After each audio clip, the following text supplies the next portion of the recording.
Pak Yuli, tentunya terkait dengan rencana pembinaan IKN Nusantara ini, BPN mempunyai peran yang sangat penting juga di sini.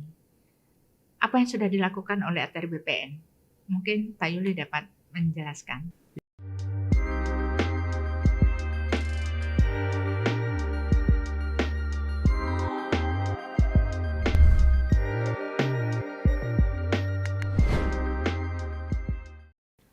Halo sahabat ATR BPN, kali ini kita akan ngobrol terkait dengan IKN Nusantara. DPR RI secara resmi telah mengesahkan Undang-Undang IKN pada bulan Februari 2022 yang lalu. Dengan adanya Undang-Undang IKN yang telah disahkan kemarin, telah menjadi sebuah kepastian hukum dalam pelaksanaan pemindahan ibu kota negara. Adapun alasan pemindahan ibu kota negara adalah penduduk Pulau Jawa yang sangat padat, krisis air bersih di Pulau Jawa, konversi lahan terbesar terjadi di Pulau Jawa. Selanjutnya adalah ancaman bahaya banjir, gempa bumi, dan tanah turun yang berada di Jakarta. Telah hadir di hadapan saya Direktur Survei Pemetaan Tematik Bapak Yuli Mardiono. Selamat datang di podcast Kementerian ATR BPN, Pak Yuli. Terima kasih. Ya, kita akan ngobrol dengan Pak Yuli. Pak Yuli, tentunya terkait dengan rencana pembinaan IKN Nusantara ini, BPN mempunyai peran yang sangat penting juga di sini. Apa yang sudah dilakukan oleh ATR BPN? Mungkin Pak Yuli dapat menjelaskan. Terima kasih Ibu Yulia. Kami dari Kementerian ATR BPN, khususnya dari Direktorat Jenderal Survei Pemetaan Tanah dan Ruang. Di sini kami mempunyai tugas fungsi pokok, yaitu menyediakan data spasial, tematik. Nah, ini yang menjadi landasan untuk pembangunan IKN. Dan yang sudah kami kerjakan adalah kita melakukan survei pemetaan tematik namanya. Di sana kita melakukan inventarisasi terkait dengan pemilikan, penguasaan, penggunaan, dan pemanfaatan tanah oleh masyarakat di sana. Bagaimana dengan pemilikan tanah yang ada di lokasi IKN? Begini Bu Yulia, bahwa kita melakukan identifikasi terhadap P4T tadi, penguasaannya kita identifikasi, pemilikan, sampai penggunaan pemanfaatan. Ini sangat penting sekali karena kita berbasis bidang tanah, sehingga tidak ada yang luput dari pemetaan kita, sehingga nanti ini jangan sampai ada hak kepedataan masyarakat yang terlanggar. Sehingga ini merupakan fondasi untuk mengambil kebijakan yang akan datang. Pak Dir, Ya. Berapa luasan kawasan IKN Nusantara yang dipersiapkan? Ya.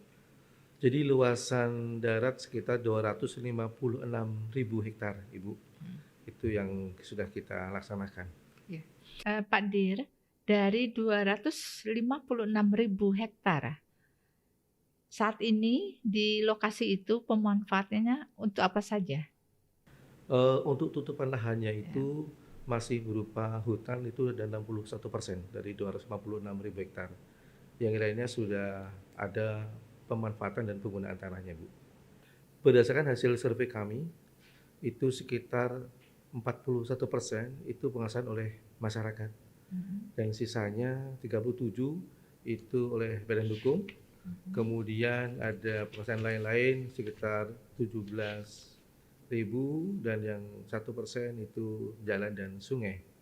Jadi untuk pemilikan tanah, Ibu, kita bagi dua, bahwa di sana itu sudah ada tanah-tanah terdaftar, juga ada tanah-tanah belum terdaftar. Maksud kami adalah di sana yang dikuasai masyarakat itu dimiliki, baik itu sudah resmi dengan keluarnya sertifikat maupun yang belum sertifikat. Istilah kami kalau belum sertifikat namanya belum terdaftar, yang ada sertifikat sudah terdaftar.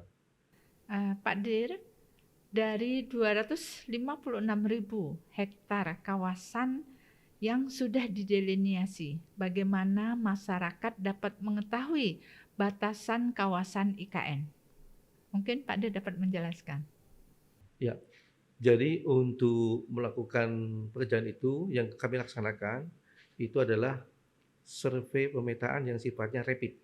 Jadi kita masih melaksanakan inventarisasi atau identifikasi dulu, belum sampai ke tahap pengukuran atau ya pekerjaan detail, Bu. Terima kasih, Bu.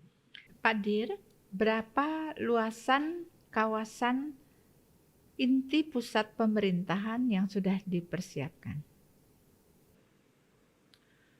Jadi kalau total luasan untuk KIPP, Bu, kawasan inti pusat pemerintahan itu ada sekitar 6.600 sekian hektar. Ya, itu juga ada kawasan hutannya, ada APL-nya. Nah, itu yang APL itu yang kita pasang patok. Ya. Baik Pak Dir, mungkin masih ada yang ingin disampaikan kepada sahabat-sahabat ATR BPN kita? Oke, terima kasih Bu Wilya.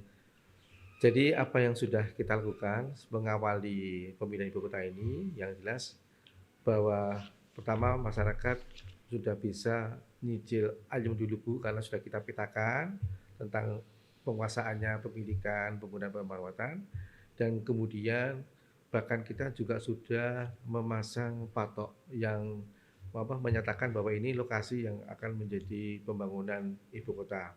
Nah, untuk itu pesan dari kami kepada teman-teman semuanya, Bapak Ibu sekalian, sahabat ATR BPN, tolong untuk ikut menjaga patok beserta pelangnya, karena ini sangat membantu bagi kita semuanya dalam kelancaran pembangunan, sehingga tidak ada nanti sampai 2 kali, 3 kali kerja, cukup sekali kita pasang, kemudian ini menjadi acuan teman-teman berikutnya untuk melaksanakan pembangunan.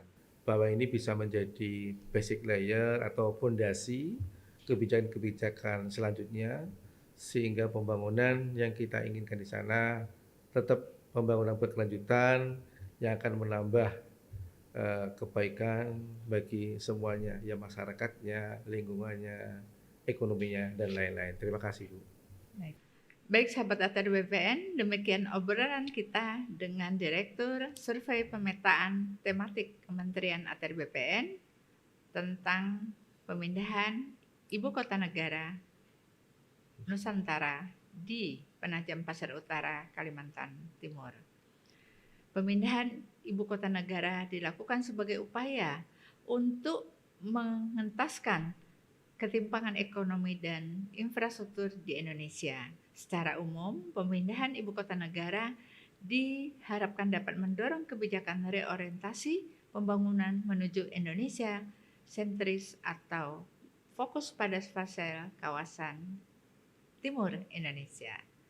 Sampai jumpa sahabat ATR BPN, ikuti podcast Kementerian ATR BPN dengan informasi-informasi update tentunya.